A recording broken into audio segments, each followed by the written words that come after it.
चारी बाजूनी गण आहेत, रायफल आहेत आणि मध्ये ते चालतात. फार मोठं टेन्शन नाही. बरं सत्ता नगरसेवक झाला तरी समाधान आहे का? काय हो, आमदार व्हायचं, आमदार झाला तरी समाधान आहे का? नाही. पालकमंत्री व्हायचंय, पालकमंत्री झाला तरी समाधान आहे का? नाही. मुख्यमंत्री व्हायचंय, सत्तेमध्ये समाधान नाहीच. मग प्रसिद्धीमध्ये आहे का? कीर्तीमध्ये समाधान आहे का? अहो, जे कीर्तिवंत आहे त्यांची काय परिस्थिती झाली मी डोळ्याने बघितलं. हे जे हिरो आहेत ना त्यांची आजचं काळ फार वाईट येतो. आता मी सांगितलं सविस्तर. मग कशात आहे तू? कशात आहे? कारण मला छान म्हणतात बघा की तुम्हाला आता 60 झाले, 70 झालेत, 80 झालेत ना, काय आता तरी पुढे, आता तरी पुढे अति उपदेश नका करू नाश आयुष्याचा. सकळांच्या पाया माझे दंडवत आपणारे चित्त सुचत. हित ते करावे देवाचे चिंतन करून या मन एक. तुका म्हणे लाभ वय तो व्यापार करा काय फार शिकवावे. काय तुकाराम मला सुंदर म्हणतात बघा. आता तरी पुढे झालेत ना, आता 50 झाले, 60 झाले, 70 झाले, 80 झालेत. आता तरी नाही. आता या शब्दाला फार महत्व आहे. आता तुम्ही काय करतात ना याला महत्व आहे. आता वर्तमान काळात तुम्ही काय करताय याला फार महत्व आहे. आपण काय करतो नेमकं माहितीये का? भूतकाळाचं चिंतन करतो आणि भविष्याची चिंता करतो.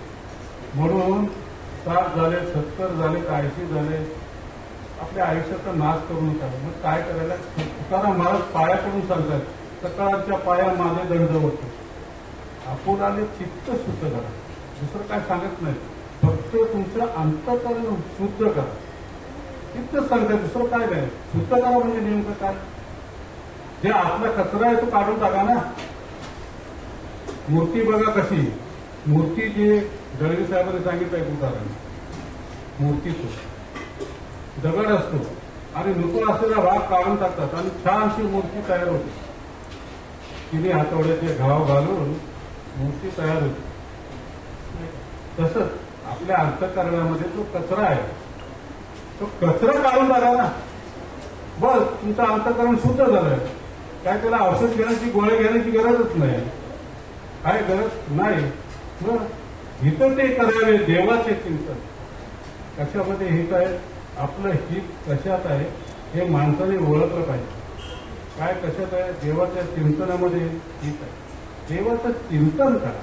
त्याच्यामध्ये तुका म्हणे होय लाभ तो व्यापार करा काय फार शिकवावे. काय शिकवणार तुम्हाला? तुम्हाला माहिती आहे लाभ कशात आहे आणि तोटा कशात आहे. तुम्हाला आणखी काय शिकवायचं त्याच्यामध्ये नाही का?